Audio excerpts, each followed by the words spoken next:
Convite. Deus continue abençoando grandemente a vida de vocês. Toda a igreja, todas as igrejas, Deus continue abençoando a todos.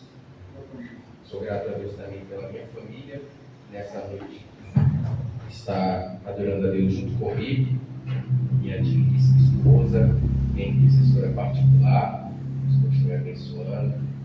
Também a minha mãe. Minha mãe, há um tempo atrás, quando meu irmão tinha menos de uma semana que ele tinha nascido, ela já estava com Covid e ela foi internada. Logo, muito breve, ela já foi entubada. Infelizmente, meu pai também não resistiu a ser entubado, chegou a falecer. Minha mãe conseguiu permanecer. E algo que eu preciso passar por esse mundo rapidamente, levanta a mão. Ela teve oportunidade. Levanta a mão aí. Ela teve oportunidade no corpo. Ela não tem nenhuma sequela. Glória a Deus. Consegue falar, louvar, a respiração está boa, andar, a mente está boa. É Quase coisa linda de 2 meses Jesus. entubada. Oh, glória.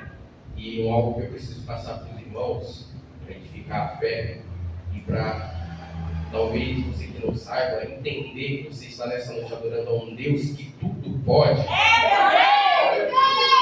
E quando estava lá no Veracruz, dia no hospital, dia Veracruz, né? Hora certa. Estava improvisado lá uma UTI, porque não tinha mais vaga aqui no Igomirim. Eles improvisaram lá dentro de uma sala de consulta. E o médico falou para mim e para minha tia, olhou dentro do meu olho e falou assim: nós entubamos ela e você acredita em Deus? Eu falei, sim. Aí depois então pode começar a rezar, pode começar a orar. Porque eu sou médico, eu entubei, mas para mim não tem mais jeito. Para mim não tem mais solução. A gente vai manter ela na entubada até aguardar um momento. Quando ele começou a falar isso, aí a minha tia foi perguntando mais sobre os detalhes. Eu já desabei, comecei a chorar e corri para um canto lá do hospital, achei um pedaço lá que dava para ver o céu. E eu chorando, eu olhei para o céu e eu falei para Deus bem alto. As pessoas passavam e me olhavam e pensavam que eu era doido. Eu olhei para ele bem alto e disse: Senhor, eu prego a tua palavra. Eu vou nas igrejas, eu falo para as pessoas na rua que o Senhor faz milagre. Eu prego a tua palavra que o Senhor ressuscita mortos. Eu prego a tua palavra que onde o Senhor chegava, o cego via, o surdo ouvia. Onde o Senhor chegava, aquele paralítico de nascença andava. Aonde o Senhor chegava, o endemoniado era liberto. Senhor, eu prego a tua palavra e na tua palavra, onde eu prego para as pessoas, diz que o Senhor ressuscitou ao terceiro dia. Então, Senhor, eu nunca vi com os meus olhos um milagre. Eu nunca vi um morto ressuscitar. Eu nunca vi um cego ver. Mas nesta vez, Senhor, faz um milagre na vida da minha mãe para que eu possa ver o milagre e saber que só tu és digno de toda a honra e toda a glória. Essa foi minha oração. Eu pregava, eu falava que o Senhor ressuscita Lázaro, o Senhor faz paralítico andar, mas eu nunca tinha visto. E eu pregava com fé. E agora a minha fé cresceu mais ainda, porque aquele aquele Jesus de aproximadamente 2000 anos atrás, que ressuscitou mortos, que fez cego enxergar, aquele Jesus que morreu, que ressuscitou, que em Atos capítulo 1 voltou para o céu, aquele Jesus que está à direita de Deus, ele não está morto, mas ele está conosco. Aquele mesmo Jesus tirou a minha mãe da UTI, aquele mesmo Jesus fez aquele médico entender que ele é um instrumento de Deus, mas somente o nosso Senhor é que faz o milagre. Para começar a pregar, eu estava no culto, você já tinha passado quase 2 meses já entubado, e eu só conseguia dobrar meus joelhos e orar falando socorro, socorro, socorro, Deus, não conseguia nem falar direito Pai Nosso.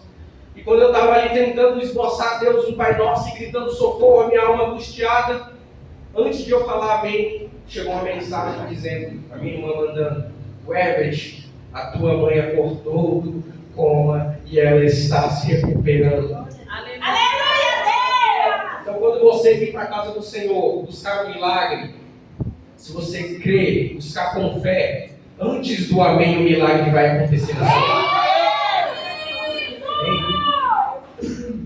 Êxodo capítulo 17, versículo 11, a palavra de Deus vai dizer: e acontecia que, quando Moisés levantava a sua mão, Israel prevalecia, mas quando ele abaixava a sua mão, Amaleque prevalecia. E você glorifica a Deus sentando no seu lugar.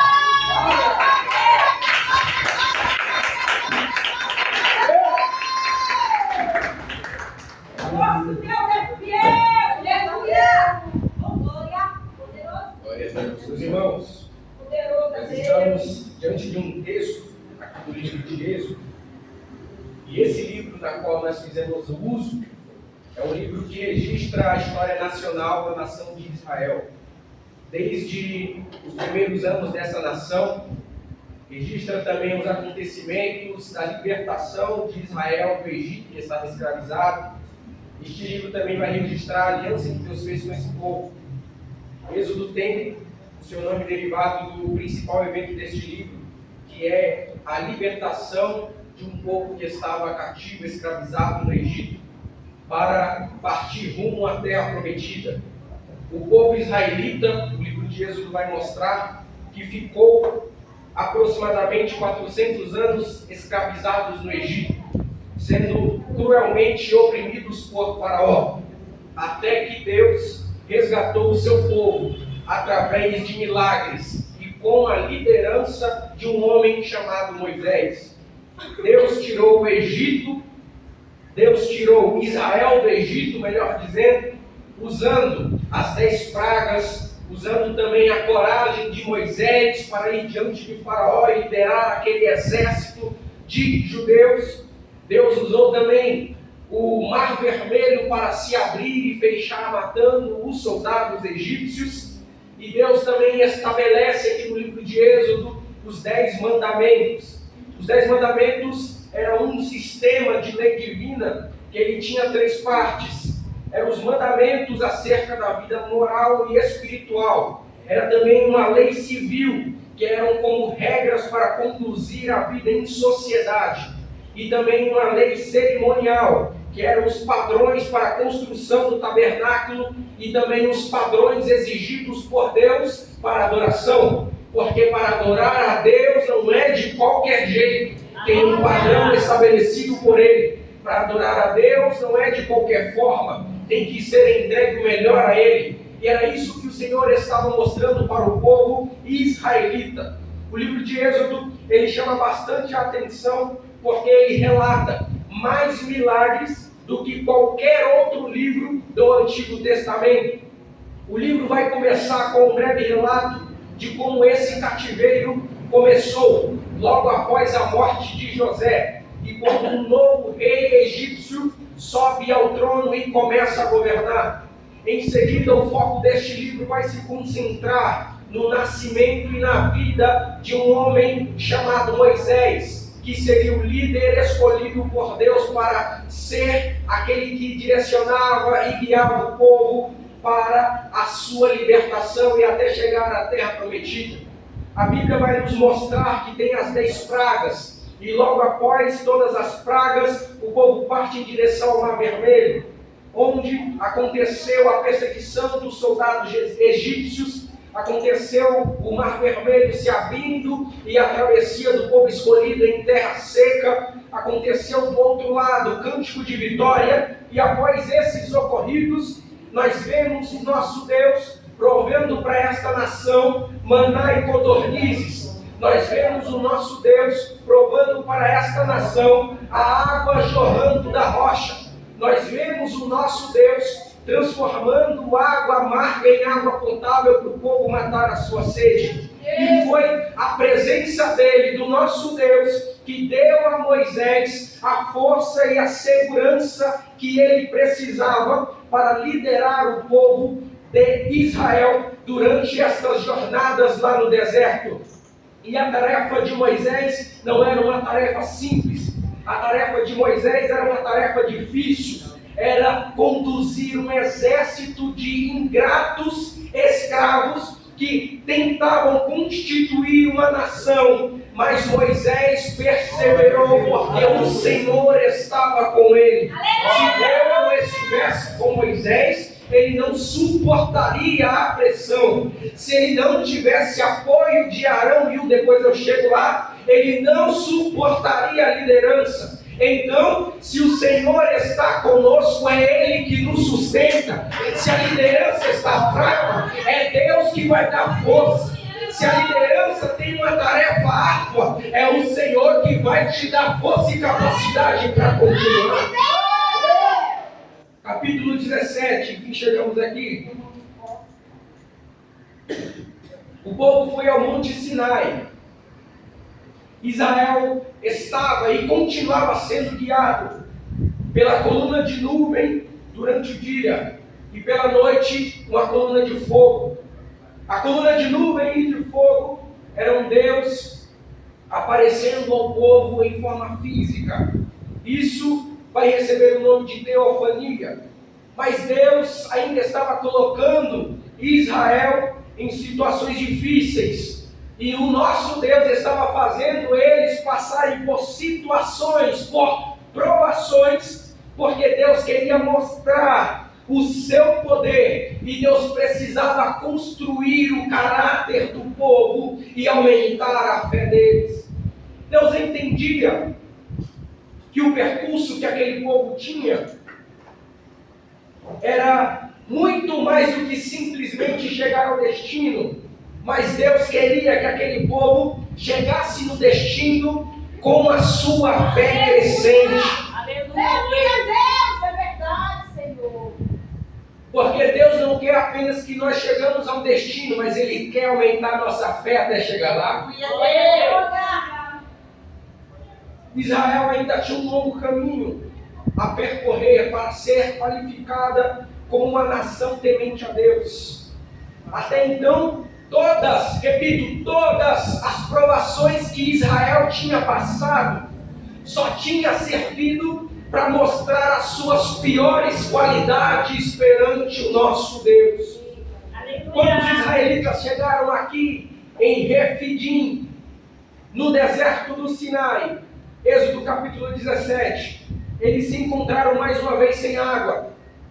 Os israelitas já tinham sido reprovados neste teste anteriormente. Por isso, Deus precisou testá-los novamente. Porque quando a gente reprova em um teste de Deus, Ele precisa fazer de novo para nós sermos aprovados. Muitas vezes a gente não entende, às vezes questiona Deus. Chega no pastor e fala: pastor, aquela mesma situação eu estou passando de novo, mas é que você não entendeu, que você reprovou lá atrás e Deus te colocou de novo para você agir diferente dessa vez, ser aprovado. O nosso Deus já tinha mostrado para aquele povo que Ele podia prover água. O nosso Deus já tinha mostrado para eles que Ele podia prover alimento, mas mesmo assim eles continuavam reclamando. Porque o coração do povo ainda estava lá no Egito. Eles estavam no deserto, sendo guiados por Deus, mas o coração ainda estava preso lá no Egito. Aquele povo estava vendo Deus prover alimentos do céu para eles, mas eles estavam com saudades dos alimentos da terra. Aleluia! Deus estava guiando aquele povo para viver em liberdade na terra prometida, mas eles estavam desejando voltar para a terra da escravidão.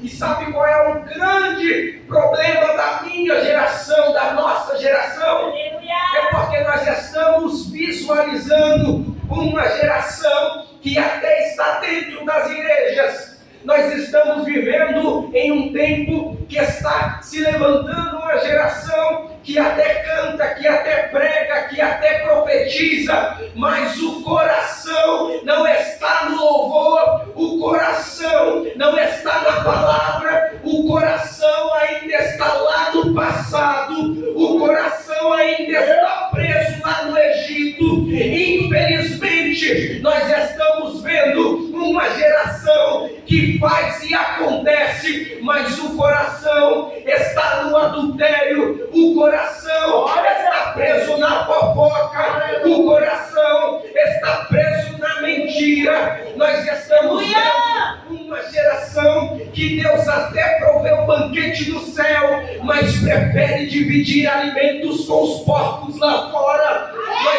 estamos vendo uma geração que Deus até guia para o céu de glória, mas prefere ser guiado por Satanás para o inferno. Nós estamos vendo uma geração que o nosso Deus guia para viver em santidade, mas lá na escola, no trabalho, no curso, na faculdade, prefere ser influenciado e guiado por amizades para o pecado. Mas nesta noite, o nosso Deus me trouxe até aqui para profetizar para a nossa geração.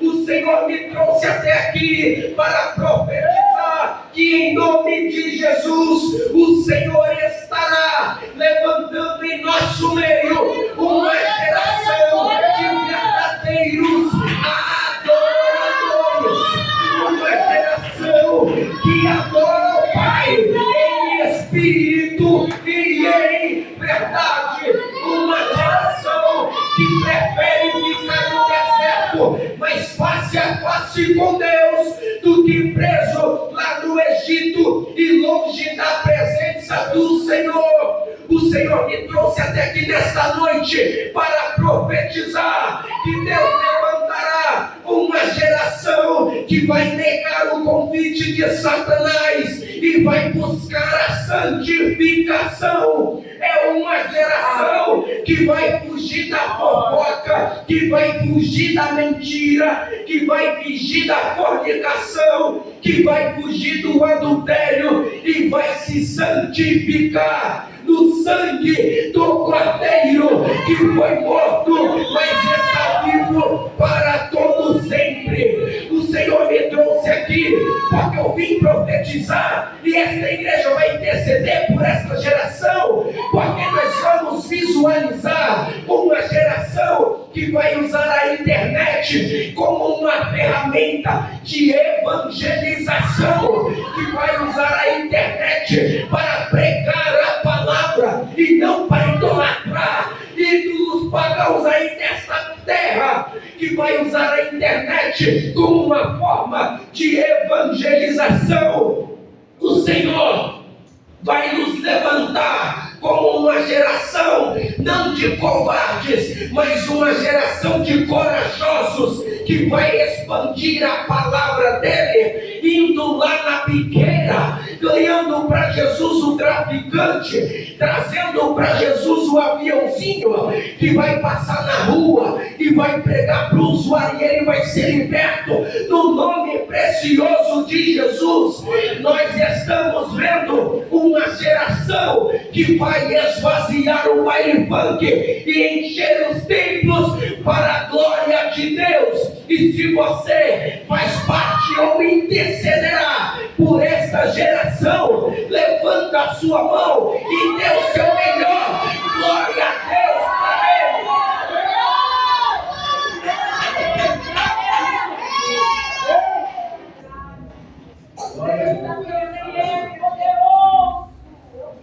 Da cheia daí a súbia, Deus.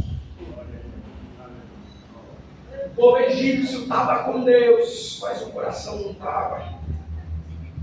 Era uma geração egípcia que via ao amanhecer o maná descendo como orvalho, que via ao entardecer a codorniz vindo voando, que via a água brotando da rocha, mas ainda virava as costas para Deus. Glória a Deus.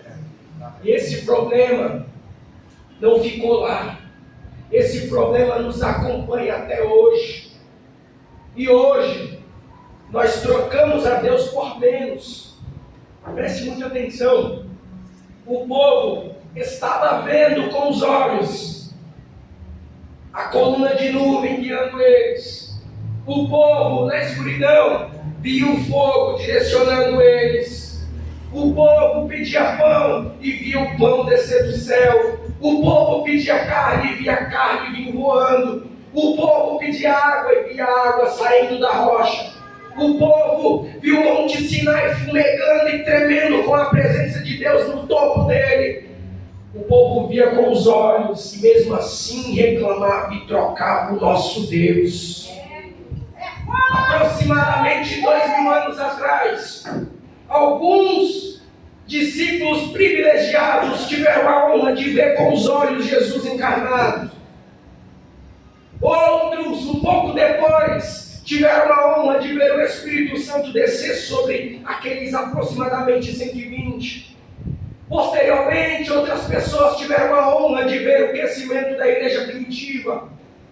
Hoje, nós não vemos a nuvem, não vemos o fogo, não vemos a maná, não vemos a codornize, não vemos a água sair da rocha, não vemos Jesus encarnado, apenas sentimos a sua presença. Nós não vemos a pomba descer sobre nós, porque o Espírito Santo já está no nosso coração.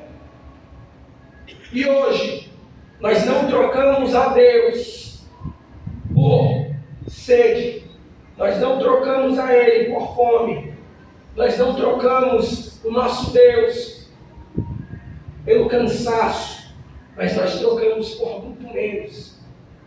Nós viramos as costas para Ele pelo Instagram, nós trocamos o nosso Deus por 5 minutos a mais na Netflix. Aquele povo ainda não tinha visto o Filho de Deus morrer e ressuscitar. E hoje, nós estamos aqui por causa da graça. Jesus, o Filho de Deus, morreu por causa de mim e de você. E mesmo assim nós viramos as costas para Ele, pelo celular, pelas amizades. Nós não podemos falar mal daquele povo, porque nós até somos piores. Aquele povo trocava a Deus pela sede, pela fome. Nós trocamos a Deus pelo celular, pela televisão.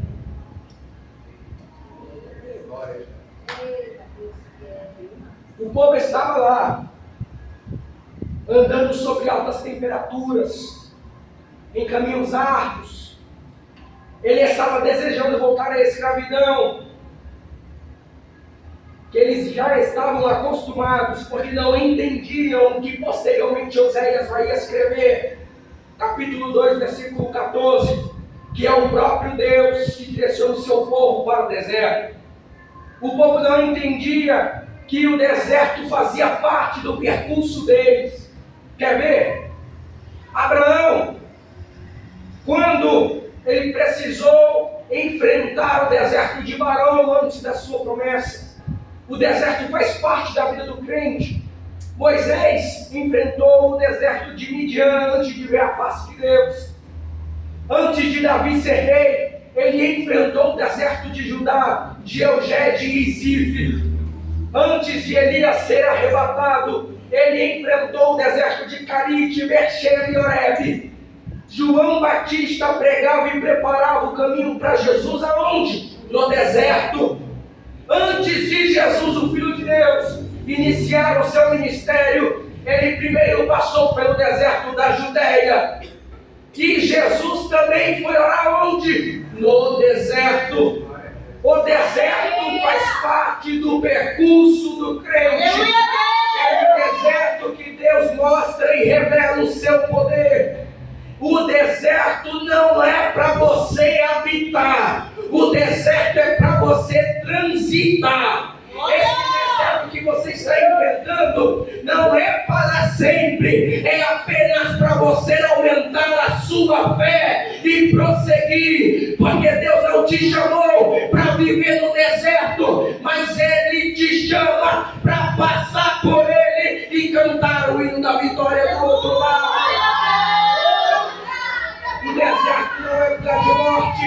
deserto é lugar onde Deus se revela sendo a vida. O deserto não é lugar de você passar fome. O deserto é lugar de Jesus se revelar para você dizendo: eu sou o pão da vida. O deserto não é lugar de você passar sede. O deserto é lugar de você se prostrar àquele que é a água viva. E se você beber, você nunca mais terá sede. O próprio Moisés viu mais e conheceu mais sobre Deus no deserto do que em toda a sua vida lá no palácio. Então nós podemos compreender que não adianta viver uma vida inteira no palácio, viver uma vida inteira no luxo, mas não conhecer ao nosso Deus, porque é melhor estar no deserto, passando dificuldade, mas sabendo que Deus está direcionando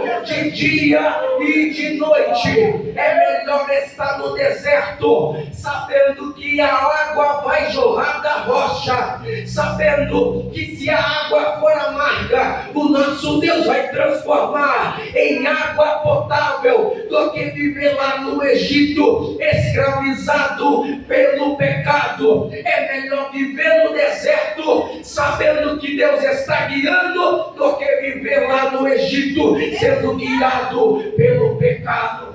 Verdade, Deus! Aleluia! Após a água jorrar da rocha, Êxodo 17, Moisés coloca o nome daquele lugar de Massá, que quer dizer provando, e Meribá, que significa disputando ou contendendo. Aleluia!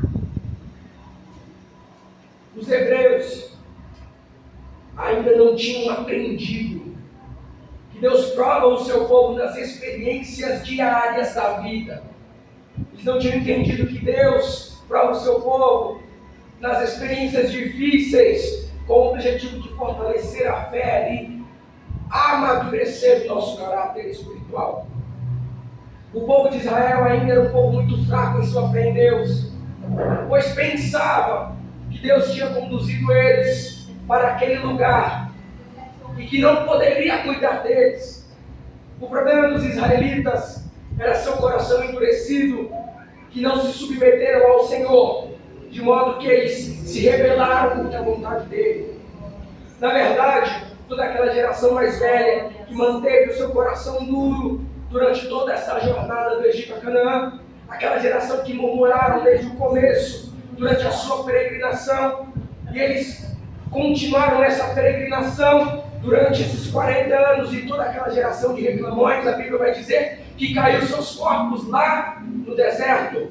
Então nós sabemos que a murmuração, que a reclamação, que a falta de confiança, que o pecado gera morte. O salário do pecado, igreja, é a morte. Então toda aquela geração caiu no deserto. A Bíblia vai dizer, Êxodo capítulo 17, que veio Amaleque e pelejou contra Israel lá em Refidim.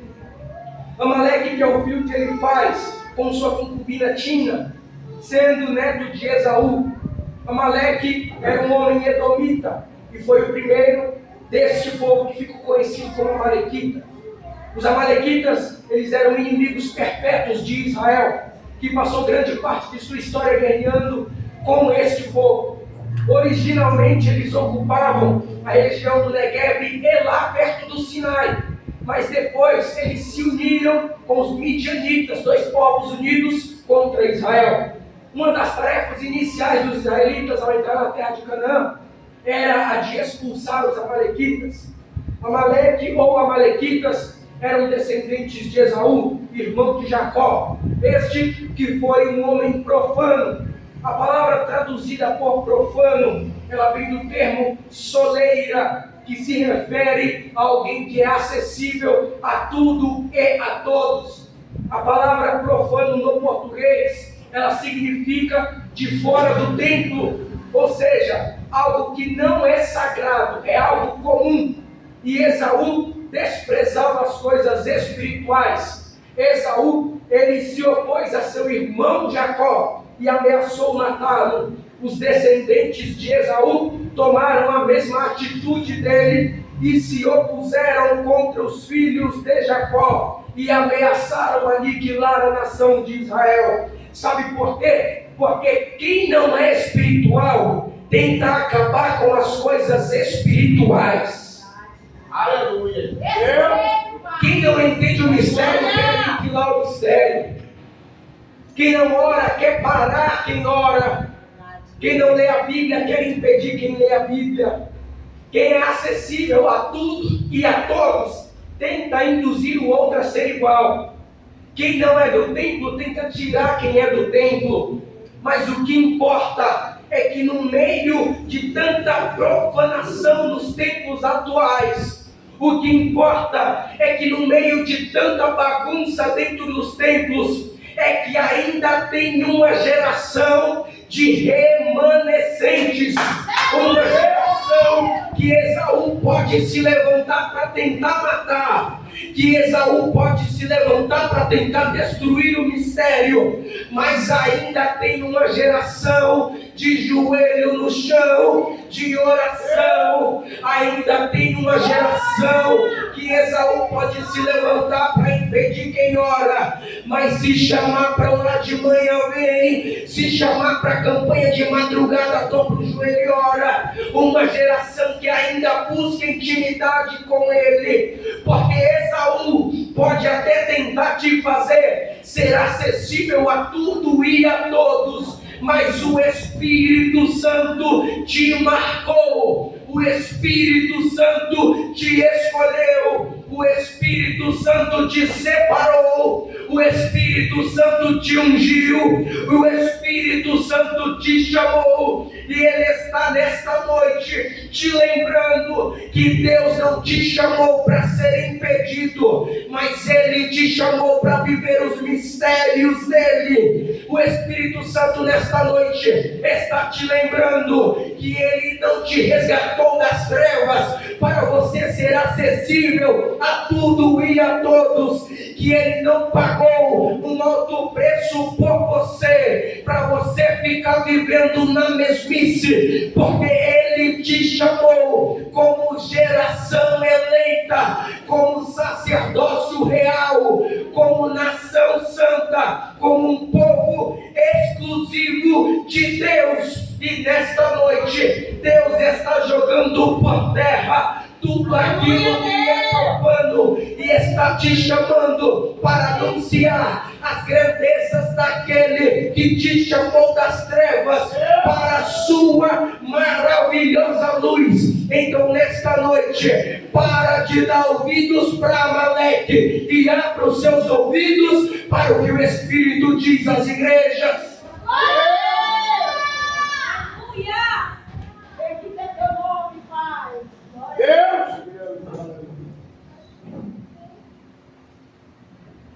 A Bíblia não tem nenhum registro de que o povo hebreu precisou lutar quando estava lá no Egito. A Bíblia não tem nenhum registro de que o povo hebreu tinha inimigos quando estava lá. Mas quando eles foram libertos da escravidão, eles descobriram que tinham inimigos, Amaleque, um deles. O mesmo acontece na vida cristã, quando nós aceitamos a Jesus. Quando nós levantamos a nossa mão para Ele, a partir daí, os inimigos dele se tornam seus inimigos. Você pode ser a pessoa mais pacífica do mundo, você pode nunca ter feito mal com ninguém, brigado com ninguém, mas quando você faz para Ele, aquele que é contra Ele é contra você também. Deus! Por isso nós precisamos estar preparados, prontos para a guerra. Guerra não física, mas guerra espiritual. Você precisa estar preparado para combater o bom combate, vestido com toda a armadura de Deus para poder ficar firme contra as ciladas do diabo. E o crente, ele precisa das batalhas. Por que, pregador, o crente precisa? Que é para contrabalançar as bênçãos do Senhor. Porque se nós não tiver batalha e tiver só bênção, a gente vai ficar seguro demais só das bênçãos. E nós vamos esquecer que o nosso Deus é um Deus que tudo pode. Com isso, as batalhas vêm para que a gente continue confiando no Senhor e não nas bênçãos do Senhor. Porque nós não adoramos a Ele pelo que Ele nos dá, mas pelo que Ele é. Nós não adoramos a Ele pelas bênçãos, mas sim porque Ele é o nosso Deus.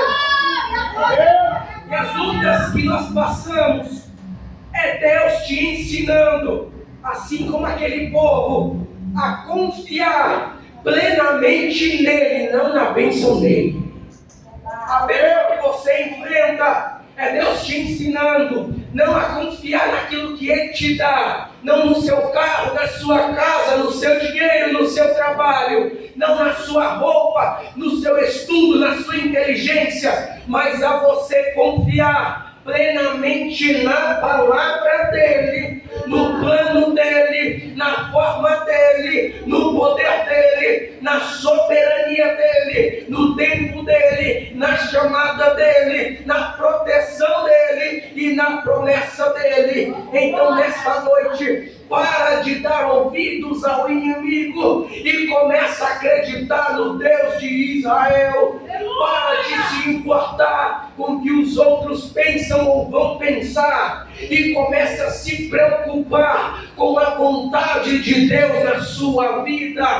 Para de pensar nas circunstâncias e começa a acreditar que você está servindo a um Deus do milagre. Para de pensar no desemprego e começa a acreditar que o Deus que você está servindo nesta noite, Ele é a porta. Para de pensar que você não vai sair desta situação, porque você está adorando ao Deus do impossível. Para de se preocupar com o que é superficial e começa a dar crédito ao que é essencial na sua vida. E na sua vida, somente Jesus é essencial. Somente Ele é essencial na sua vida. Não entendeu? Quer ver? Aqui em Êxodo, Deus vai mostrar para aquele povo que era essencial para eles. Sabe por quê?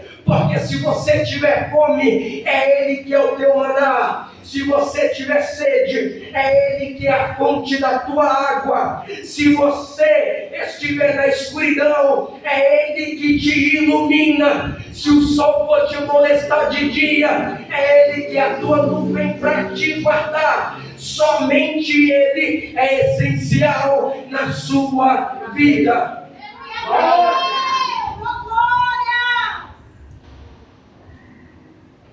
E na vida cristã, nós passamos por muitas provações que envolvem necessidades da vida, como a falta de pão, falta de água.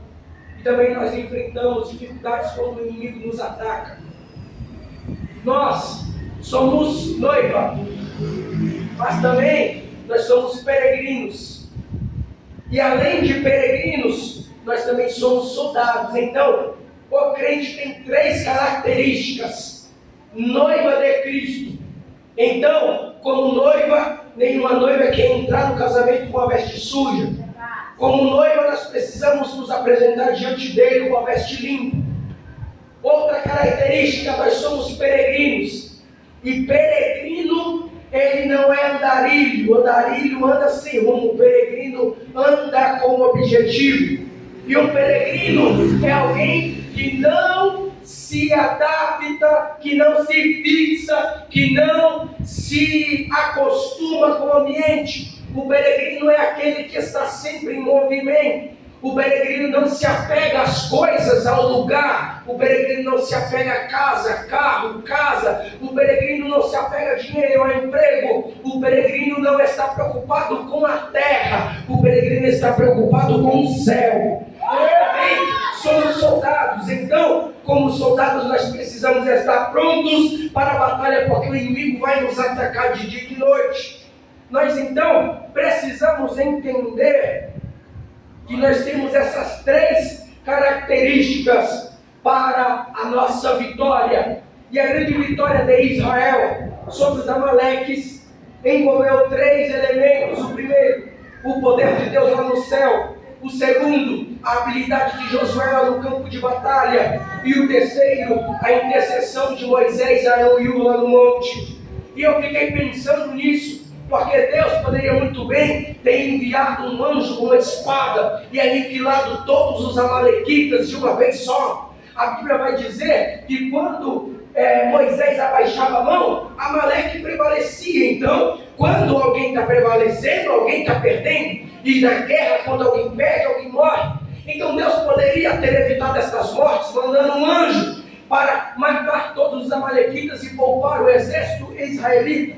Porém, convém para o Senhor usar instrumentos humanos para cumprir o propósito. Convém para o Senhor usar Josué e seu exército, confiando em Deus e lutando. Moisés e seus companheiros lá no monte intercedendo e Deus fazendo o resto. Muitas vezes a gente quer tratar Deus como um mordomo. Nós queremos apenas pedir para Ele: Deus, salva a minha família. Deus, salva o meu marido. Deus, salva o meu filho. Mas nós deixamos de fazer o nosso papel, que é pregar a palavra para Ele. Deus muitas vezes não vai fazer, mas Ele quer usar você para que aconteça.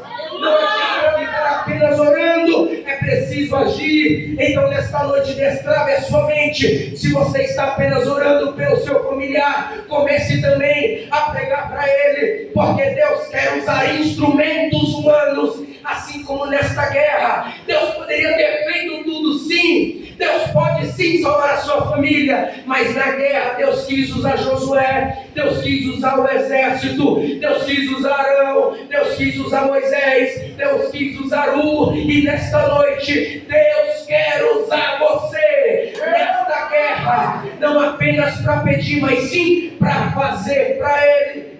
Glória a Deus. Era costume dos israelitas adorar a Deus levantando as suas mãos. Nós podemos perceber isso no Salmo 28, 44, 63, 134. Todos eles vão nos mostrar que o povo era acostumado a adorar a Deus levantando as mãos. E uma vez que Moisés segurava aquela vara com as suas mãos para o alto, estava acontecendo um total sinal de dependência da autoridade de Deus. Era Moisés dizendo para Deus: Senhor, eu sou totalmente dependente de Ti. Era Moisés dizendo para ele: Deus, eu estou intercedendo, mas não é eu, é o Senhor. Então nós precisamos entender que não é nós, é Ele, que nós somos totalmente dependentes dEle. Se hoje eu prego, não é porque eu sou bom, mas é por causa dEle. Se hoje você canta, não é porque você é bom, mas é por causa dEle. Se hoje você é pastor, não é porque você é bom, mas é por causa dEle. Se hoje você é obreira, não é porque você merece, mas é por causa dEle. É por causa dEle que você está aqui. E eu vou além. Se você está vivo, se você está respirando, se você está falando, se você está me ouvindo nesta noite, se você está pensando, se você está andando, se você consegue se mexer, não é por causa de você, mas é por causa dele, é por causa da graça dele. Lembrando a sua e anda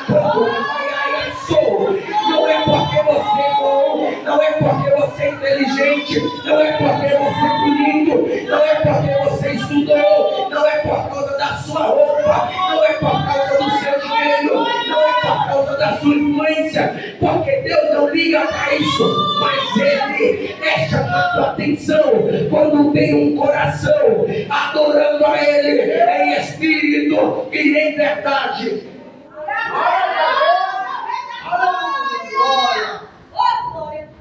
Glória a Jesus. Para encerrar, vamos entender esse final. Enquanto Moisés estava com as suas mãos levantadas, não era Moisés que estava fortalecendo Josué e o exército lá no campo de batalha, mas sim o Deus de Abraão, o Deus de Isaac, o Deus de Jacó, o Senhor dos exércitos. Enquanto as mãos de Moisés estavam levantadas, Israel prevalecia. Quando ele abaixava suas mãos, Amaleque prevalecia. Josué não teria alcançado a vitória sem Moisés, mas Moisés não poderia ter prevalecido sem o apoio de Arão e Hur. Por quê? Nem todo mundo é chamado para ser um Moisés, nem todo mundo é chamado para ser um pastor, nem todo mundo é chamado para ser um Josué, que vai para o campo de batalha, para a guerra, para a missão. Mas todos os crentes podem ser um Arão e um U, que fica do lado direito e esquerdo, segurando as mãos do líder, apoiando a ele no momento de dificuldade. Às vezes você não é chamada para ser uma pastora ou um pastor. Às vezes você não tem um chamado de ser um pregador, uma pregadora, uma missionária. Mas você tem total capacidade. Deus te chama para ser Arão e U e apoiar a sua liderança para ganhar almas, para vencer lá fora no campo de batalha. E está faltando isso dentro das igrejas. E o Senhor está à procura de pessoas que participam da batalha, perseverando firmemente na intercessão. Essa passagem também nos faz lembrar que o nosso Senhor, aquele que vive eternamente no céu e dentro de nós, é Ele que intercede por nós. A intercessão é algo maravilhoso na história, dentro da Bíblia. Enquanto nós lutamos as batalhas da vida, a intercessão de Deus vai trazendo força para nós. É o Senhor que vai intercedendo por nós durante a batalha. É o Espírito Santo em nossos corações que intercede por nós e que nos orienta. Deus, Ele promete a vitória para aqueles que oram e empunham a espada do Espírito. Então, enquanto você está na posição intercedendo, enquanto você está na posição de batalha, enquanto você está no alto monte com as mãos levantadas, enquanto você está do lado da liderança apoiando, enquanto você, Moisés, enquanto você, Josué, está no campo de batalha liderando, enquanto você está lá fora guerreando contra Amaleque, se você estiver na posição, se você estiver em oração, Amaleque não vai prevalecer na sua vida. Entenda algo: se você está fugindo do pecado, Amaleque não vai prevalecer na sua família. E tem um segredo nisso tudo, porque enquanto você adora a Deus, o inimigo tenta lá, mas ele não prevalece. Enquanto você clama a Deus, Amaleque vai caindo por terra. E nesta noite, com o seu louvor, com a sua adoração, com a sua intercessão, Amaleque já caiu do cavalo. Hoje Amaleque já caiu por terra aqui. O inimigo já tinha arquitetado, o inimigo já tinha planejado atacar o arraial, mas hoje cai por terra cavalo, cavaleiro. Hoje o plano de Satanás é desfeito. Hoje fica no papel aquilo que ele arquitetou, porque o Deus de Israel desceu do arraial primeiro. E hoje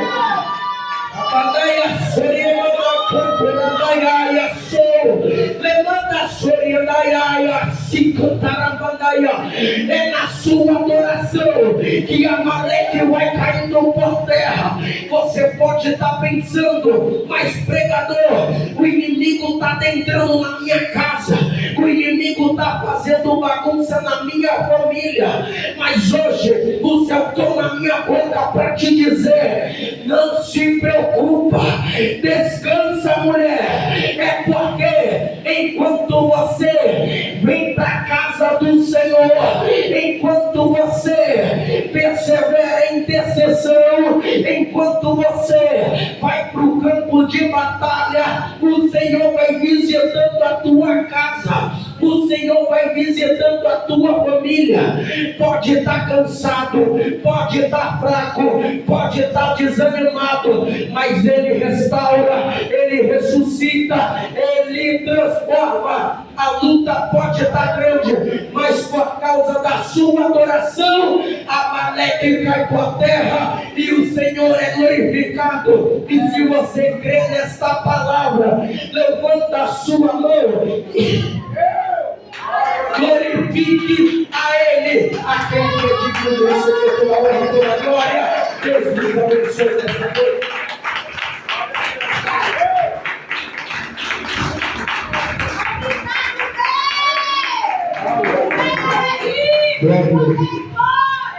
Boa foi essa. Que Deus venha abençoar o Everett.